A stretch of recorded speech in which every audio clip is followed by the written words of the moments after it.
Where did you get this? I wanted after a round of golf. He didn't have any money, so he paid me with this. Okay. Shock therapy for baldness? A woman rolls in with something called a master violet ray, claiming it cures baldness and headaches. Rick immediately hits her with the classic eyebrow raise. Chumley's first reaction? Let's try it. Next thing you know, she's plugging in this century-old zapper like it's totally normal. It is a master violet ray number 11. Okay. Chumley gets zapped. This thing straight up shocks you. Chumley wants to use the baldness attachment. Rick stops him mid-buzz. Don't do it! Honestly, it's like watching someone dare themselves to touch a bug zapper. And yes, it works. But Rick's real interest? Scaring Chum into productivity. Shock collar for lazy employees. The theory behind all that was the body runs on electricity, so therefore if it had more electricity, it would work better.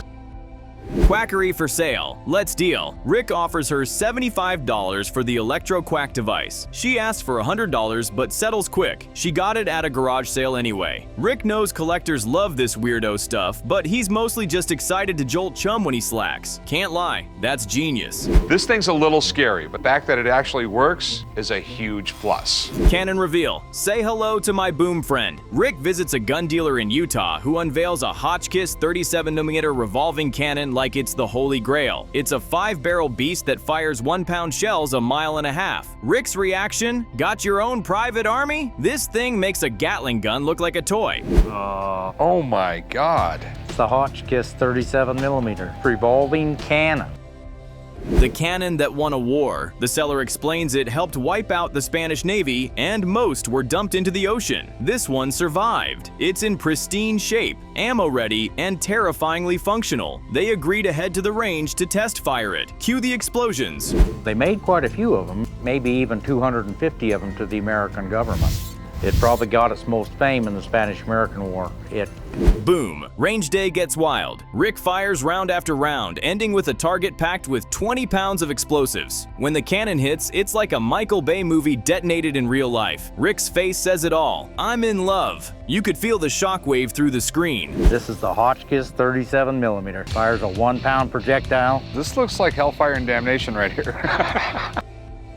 Big gun, bigger price tag. The seller wants $75,000. Rick offers $40K, bumps to $45K, but can't close the deal. Seller holds firm. Rick walks away, crushed. I drove all the way to Utah and I'm leaving empty-handed. Painful. The cannon gets the last laugh. Yeah! Jukebox negotiation turned power play. Back at the shop, Corey greets a returning customer who once sold them a 1932 Lincoln Roadster. This time, he's offering a 1973 Wurlitzer jukebox. Chumley immediately asks if it has CDs. Bro, it's from 1973. What can I help you with? I got a 73 Wurlitzer jukebox. Meet me in the back. Okay. It's an old Wurlitzer, huh? 1973 Wurlitzer, the last one to come out. Is it worth the hype? Let's call the jukebox guy. Corey loves the jukebox's look, but isn't sure it's valuable. So he calls in his expert who drops the bomb. It's a rare Model 1050, only 1,600 made, and they flopped in sales. Basically the cult classic of jukeboxes. This one, nearly pristine. They first started making them in the 1930s, and they were just the best. Okay, so one of the big things you always want to check for is yellowing and stuff. From $4,500 to $3,000, Corey haggles like a pro. The seller asks for $4,500. Corey lowballs him at $2,000. They trade jabs and meet at $3,000 after some serious pride-wounding banter. We don't have to be friends, Corey quips, cold, but they seal the deal. The Wurlitzer Jukebox Company was the premier jukebox company in the United States up until the end of the Second World War. This 1050 was made in 1973. Tiny waffle maker, big Chumley appetite. Next, a man brings in a tiny vintage waffle maker. Chumley's ready to buy it just for lunch. Those are small waffles. Might need a dozen to feed you, Corey jokes. Chum is unfazed. Waffle lust waits for no one. This is an old waffle maker. I love waffles. Those are 3 pretty small waffles. Your mom would have had to cook waffles for an hour to feed you. Mini waffles, max negotiation. Seller asks for $100, Corey offers $40. They battle like it's an Iron Chef episode until settling at $50. Corey's plan, clean it up, flip it for $100. Chumley's plan, waffle domination. Any idea of what you're looking to get out of it? I don't know, 100? Definitely not 100. Look how old it is though. I'll tell you what, I'll give you $40 for it. Can you give me 50? All right, 50, you got it. Thanks. Hog oiler madness. Yes, that's a thing. A guy brings in a hog oiler. Yes, a machine designed to oil pigs. Wouldn't beer taste better? Chumley asks. This thing is early 1900s, cast iron, and shockingly collectible. Seller wants $300. The old man offers $100. They settle fast because pigs. It's called a hog oiler. What does it do? It was used in the early 1900s to oil pigs, oil hogs. Don't you think the pig would taste better if it rubbed in beer all day instead of oil? Waffle party ends in burnt feelings. Chumley uses the vintage waffle maker to throw a waffle time celebration. Everyone's thrilled until they taste them. Rick says it's too crispy. The old man compares it to chewing gum. Chumley's face? Crushed. Your waffles suck, bro. Brutal. I heard Rick couldn't make a deal for an awesome cannon in Utah. He was pretty bummed out. So when he got back, I thought I'd cheer everyone up by making waffles. Yeah, that's a waffle. The right stuff hits the counter. A guy strolls in with not one, not two, but 8 signed documents from Orville Wright, including blank pilot licenses and a letter to the National Aeronautic Association. Rick lights up like a kid on Christmas morning. This guy invented flying, he says. The customer casually mentions he got them from his aviator godmother. Okay, Top Gun vibes. I have some Orville Wright memorabilia, Wow, cool. a couple of signed letters from him. Okay. Rick calls in the signature CSI. Rick isn't about to get duped with fake aviator swag, so he calls in Drew, the signature Sherlock Holmes. Drew's geeking out. This is rare. They examine ink pressure, look for Wright's quirky O that looks like a D, and comb through the VI combo. Drew finally announces, this whole thing is good. Cue angelic choir. So is this the Orville Wright collection or alleged Orville Wright collection? I'm a forensic document examiner, so it's whodunit every day. Very fascinating work. From 15K hype to a 3K reality check, Drew values the set at $15,000 retail, and the seller's eyes turn into dollar signs. But Rick pops that balloon fast. That's retail. I'll offer $3,000. The seller tries to push him to $5K. They go back and forth until Rick drops $3,300 and the guy folds like an origami airplane.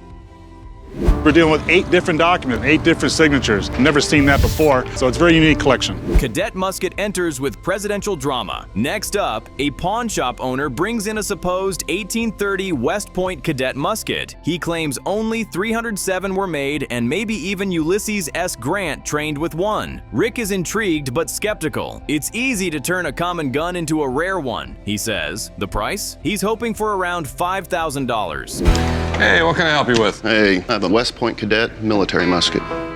It came in my pawn shop. The expert crushes dreams. Musket is a nope. Rick brings in his weapons guy, Sean, who immediately brings the cold water. Barrel's too long. Lock plate's too big. It's not a cadet musket. The seller's face just implodes. Value? Around $1,200. So, yeah, not quite presidential. It also raises a red flag too, because with anything that's a rarity, that brings those people to the table that want to fake it. Negotiation. From cadet glory to 825s. The seller's still determined to make a deal. Rick offers $700. They volley like a tennis match. $900, $750, 850s. Finally settling at 825. The seller walks away a little bruised, but still with a solid payday. How much you want for it? About 1,000. I'll give you $700. How about 9? 8 1/4. You know, 8 1/4 sounds fair. Okay, We'll do sounds that. like a deal. You want to write them up? Thank you. Musket mayhem, Chumley at West Point. Now it's Chumley's time to shine. Or shoot. The guys take the musket to the range and let Chum try it out. Think I'm West Point material? He asks. The answer? Do you have under 50% body fat? Chum fires the musket and completely misses the target. Classic Chum. I'm going to show you what they had to go through to learn how to shoot one of these muskets. You think I'm West Point material? Slot machine surprise from the 1930s. Earlier, a guy brought in a 1930s Jennings slot machine trying to offload it for $3,000 to pay a casino debt. Vegas logic, baby. Rick likes it but notes the condition issues. Some of these nickels might be mine. The old man jokes. The machine still works. Ding, ding, ding. This is a Jennings Bronze Chiefs nickel slot machine from the 30s. That is cool. Yeah, I've fit these old machines before. Some of those nickels might belong to me, Rick. $2,500? Nope. Try $900? Thanks to Grandpa. Rick offers $500, the guy begs for $200, and they settle on $900 because the old man jumps in and ruins Rick's lowball plan. Rick mutters that the guy would have taken $800, but too late now. Old man, too bad, my money now. 900's top of the mark. I was just going to tell him 8. All right. $900 if you want it. All right. All right, deal. All right, let's go do some paperwork. All right. Awkward. Aftermath. Grandpa overpays and gets dragged. Back at the shop, Corey finds out the old man offered more than necessary for the slot machine. You're just handing out $100 bills now? He mocks. Grandpa tries to defend himself, but Rick says he should fork over $100 to the store. Grandpa, I ain't paying nothing. The tension? Palpable. Sweet. How much you pay for that? Don't ask, the old man blew it. Shut up, Rick. I'm still gonna make money on it. Nickel heist, petty levels unlocked. Desperate to recover Grandpa's $100 debt, they break open the slot machine hoping it's filled with riches. Rick walks in like a disappointed principal. Those nickels belong to the company, he scolds. The big haul? $12. Whole scene looks like 3 grown men raiding a kid's piggy bank. $20.21. Rick was being an SOB about me owing the shop $100, so I figured I'd shut him up and check inside the machine. Rick's breakdown. This is my money. Rick goes full boss mode. Put the change in the cage. Grandpa still argues there could be war nickels worth something. Chumley's like, this one's 1983. Rick, about to combust. This is what happens when pawn shop owners fight over pocket change. Nice jackpot. What do you got, 12 bucks there? All right, first off, the nickels in the slot machine are the company's money. My money. Corey collects on Chum's miss. Back at the range, Corey gloats over Chumley's musket fail. You didn't hit anything. Chum tries to argue there's a hole somewhere, but nah. Corey's already demanding his $50 bet. Chumley, do they always make money off me? Rick and Corey, absolutely. Woo! Yeah. Did he hit it? Where'd you hit it? Final shot, Grandpa still owes $100, apparently, forever. Rick demands the old man hand over that mythical $100. The old man just smirks and walks away. Rick's left yelling into the void about change jars and employee wages. Lesson of the day, don't let Grandpa near the money drawer. No, that one's 1983. It don't count. Johnny, get back to work. Loaded antique pistol, Chum, put that down. A customer walks in with a percussion pistol from the early 1800s, casually dropping that it might still be loaded. Rick checks it out and, yep, it's live. This isn't just a gun, it's a potential Darwin Award. Turns out it's a dueling pistol, missing its twin. But Rick is low-key obsessed. It's got a safety. I've never seen that. This was just given to me by a friend of mine. He retired to Japan, and you're not allowed to take firearms into Japan. Yeah, that's true. Deal or duel? Let the haggling begin. The seller wants 1 to 100, Rick offers $500, and the back and forth begins. The tension builds faster than a Western standoff. Finally, they settle at $850. If you had the pair, I'd pay $2,200 in a heartbeat, Rick says. Still, this solo shooter is going home with some cash, and Rick's got one heck of a conversation piece. It's not late 1800s, it's early 1800s, because it's cap and ball. Late 1800s, cap and ball was gone. Ronnie Van Zant's hat, or just a hat. A guy strolls in with a hat he claims belonged to Ronnie Van Zant from Leonard Sky Nerd. His proof? A backstage memory and a blurry photo. Corey and Rick are skeptical, but the old man is full Freebird mode. I believe him, he says, getting dreamy-eyed. Price? He wants $25,000. Cue record scratch. I wanted to sell something. Well, what do you got? This amazing hat belonged to Ronnie Van Zant. Ronnie Van Zant. Sky Nerd hat negotiations, the saga. Rick offers $10,000, Corey calls him insane, and the seller insists on $20K. The drama is delicious. This is his signature piece, the guy pleads. But with no rock-solid proof, Rick walks away. It's a piece of history, just not for my shop. That hat's going back to the closet, probably forever. 10 grand cash. Yeah, it's his signature piece. I can't accept anything less than 20. Yeah, I think right now for 10, I'm out. Okay. If you change your mind, give me a call. I will. Dickens First Edition. paid in golf debt. Next up, a customer brings in a first edition of David Copperfield, which he won in a golf bet. Rick geeks out on Dickens, mentions Scrooge, bah humbug, the whole 9 yards. The book looks promising, but Rick's flying blind without his book expert. Still, his gut says buy. I'm here to sell my first edition David Copperfield by Charles Dickens, one of my favorite classic writers. Yeah, he was like a rock star. Rebecca drops the book bomb. Later, Rick brings in his book expert, Rebecca, to confirm the Dickens find. Not only is it a first edition, it's also first issue, misspelled recall, and everything. But she slams the brakes when it comes to condition, foxing all over the pages. Still, she says it's worth $2,500, $3,000. Rick did good. It's a first edition, right? Well, we're going to check that. Some books, you know the first edition is the most collectible, but with some editions, there are issues within the edition. Rick's risky book gamble pays off. They haggle hard. Seller wants $4,000, Rick goes as low as $1,200, finally locking it down at $1,600. Rick hopes he didn't just buy a glorified doorstop. Better not be Charles Dickens scam, he mutters. Little does he know, the real twist's coming later. How much you want for it? $4,000. I'll give you $1,000. That's a first edition. How about 3? I'll go 16. All right. All right, $1,600 bucks. Porsche engine from Atlantis. A guy pulls up in a truck and tries to sell a 2000 Porsche Carrera 911 engine, but it's got serious water damage and straight up looks like it washed ashore. Seller claims it ran just fine in the junkyard. Rick says what we're all thinking. There's 101 things that could have happened to this motor. It's a 2000 Porsche Carrera 911 engine. Porsche motors are really cool. This motor right here, it's a 6-cylinder, water-cooled, pancake motor. Enter Danny, the engine whisperer. Rick calls in his auto guy, Danny, who confirms the fears. Water exposure, corrosion, open throttle bodies, this thing's a potential money pit. The seller argues back, saying they need a real mechanic. Danny, calm as ever, just grins. I am the real mechanic. It's savage, and Rick passes completely. When things are left open, like this throttle body is left exposed and these fuel rails are left exposed, there's ways to get inside this engine. So what's going on the surface is going to be going on to an extent inside. Mechanic, smackdown. Porsche owner, doubles down. Back in engine land, the seller is still insisting the Porsche motor is flawless. Danny tries to explain oxidation, fuel rail exposure, and corrosion, but the guy's convinced Danny's credentials are fake news. Bring a real mechanic, he protests. Sir, this is the real mechanic. I don't think all the corrosion can go inside the engine because there is no pressure, so they won't go inside the injectors. And I think you have to bring a good mechanic, a professional one. Payphone relic from the Stone Age.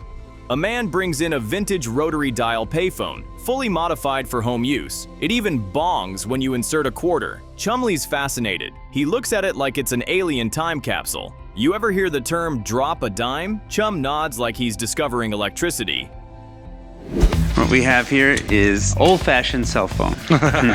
What do you think it's from? If the phone could talk, we might know, but unfortunately it just listens. Ding ding! We've got a deal. The seller wants $250, Chum offers $100, and they settle at $140. The guy's thrilled because he doesn't have to carry it home again. This thing weighs a ton, he says. Chumley's just happy it makes cool noises. You ever hear the term drop a dime? Yeah. It's all payphones used to take. It's cool that somebody already went through the trouble to convert this phone so it can be used at home. Saves me a lot of trouble. Final shot, dimes, donuts, and Grandpa's rant. The old man is digging through a machine for change like it's 1950. Rick walks in, baffled. What are you doing? Grandpa replies, back in my day, a dime got you a donut and a coffee. Rick just groans. Some people collect coins, others live in them. What are you doing? I'm checking for change. What could be in there, a dime? Spiked helmets and monkey hats. Rick checks out 2 German pickelhaube helmets from WWII. One leather, one felt. He jokes they're for headbutting enemies. He's kidding people, but honestly, they do look like monkey hats from the circus. Still, Rick's intrigued and brings in a military collectibles expert to see if this spike-topped duo is worth more than a history book. What do we have here? I have no idea. Okay, these are German helmets. Expert confirms Not junk, just felt. Enter Paul, the military guy. He breaks down the helmets like a war historian on espresso. This one's enlisted, that one's an officer. Here's the felt stiffener. Blah blah artillery burst. The good news? They're in very good shape. Bad news? That means $800 to $250 tops. Not the $2,000 the seller was dreaming of. Reality check, incoming. How's it going? Hey Rick, how's it going? Good. We got 2 old German helmets. $2,000. Try $800, my guy. Negotiations get heated fast. The seller drops $2,000 as a starting point. Rick counters with a frosty $800 for both. Tension? You could cut it with a bayonet. After some pouting and a little blackjack-fueled motivation, they land on $1,050. Not bad. Definitely enough for a few hands at the tables. How much you want for them? I think 2,000 would be a good place to start. I'm thinking more like $800. Is that a piece? No, that's total. All right, how about 1,500? I'll go $1,050. I'll take it. All right, deal. Blood chit or bull? What? Next up, a W2 blood chit, aka a silk distress signal pilots wore in case they got shot down. Written in 9 languages, it basically says, "Help me, and my government will Venmo you." Rick's impressed but reminds the guy, every pilot had one. Translation? $75 offer. The seller tries for $150, but Rick won't budge. They shake hands at $75 and call it a day. Hey, how you doing? Just thought you might want to take a look at this. It belonged to my father. He was in World War II. They issued it to the air crews in case they had to ditch. Matchbox collection, worth a Matchbox car dealership. A guy wheels in thousands of vintage Matchbox cars, almost every model from 1953-1969. He's got Coronation coaches, gray wheel BP tankers, the holy grail for tiny toy hoarders. He wants to pawn the lot for $20,000. Rick's like, "Whoa, whoa, whoa, buddy." Calls in Johnny the Toy Whisperer to get a real number. So where'd you get all this? I've been collecting since I was young, actually. There's roughly 1,000 pieces, almost 600 of them in boxes. 75K evaluation? LOL, try 28K max. Johnny inspects the stash and confirms it's impressive, maybe worth 25 to 28K retail max. The seller? He insists it's $75,000. Rick almost chokes. Johnny calmly tells him, maybe in 2012, but welcome to Earth. Eventually, Rick offers the full $20,000 loan with heavy warnings. The seller accepts and walks out grinning. Let's hope he comes back for them. Matchbox came out in the late 40s, and they were really popular because they had a lot of detail, a lot of moving parts, opening doors. There was virtually no competition up until '68. Vintage arcade games, the Chumley Olympics. 3 vintage Japanese arcade cabinets show up. Dig Dug, Yar Kung Fu, and Super Dodgeball. Chumley's basically vibrating with excitement. He immediately gets destroyed by a girl character. Fight! Fight! The seller yells as Chum flails. Rick looks like he wants to unplug the machines and chum all at once. So what can you tell me about these? This one is Dig Dug, made by Atari in 1982. This one's Yar Kung Fu, made in 1985, which started the legacy of Street Fighter, and so on. This one, Super Dodgeball, is from Technos. Seller wants $4,500. Rick offers $400. The seller's hoping for $2,500 each. Rick hits him with $400 for all 3. The guy's stunned, says he'll settle for $1,000 total. Rick counters at $600. They land on it. The seller vows to never take video games as payment again. Chumley, meanwhile, is still trying to beat level 1. Uh-oh, can't get beaten by the girl. Girl's kicking your ass, chum. Here comes the king's bling. And then, bam! A woman strolls in with a necklace allegedly gifted to her by Elvis Presley himself. Rick goes wide-eyed. She has photos of Elvis wearing it, a letter of authenticity, and a wild story about being at Graceland when he gave it to her for a rainy day. Cue dramatic music. Hello, how can I help you? Well, I kind of have a unique item, a necklace that was given to me by Elvis when I was a teenager. Seriously? The $400K necklace? Or is it? She claims someone once offered her $400,000. Rick, clearly skeptical, does the math. 14K gold, over a pound, balance $13,000 in scrap. Iconic, yes. 400K iconic? Not really. He throws out an ice-cold $20,000 offer. She's horrified. You could hear her heartbreak echo through Graceland.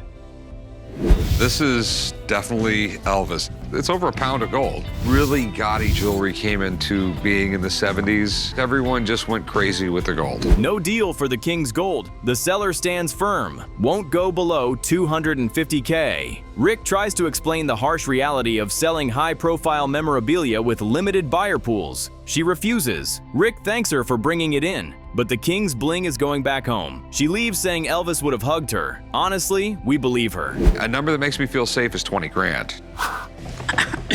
I didn't even expect that. Rick tries to talk Matchbox guy out of $20K loan. Rick tries again to talk the Matchbox collector out of taking the full $20K loan, warning him that it's serious risk. The guy shrugs it off. It's not what I want, it's what I need. Rick sighs, signs the paperwork, and hopes the dude doesn't vanish into the toy collector's witness protection program.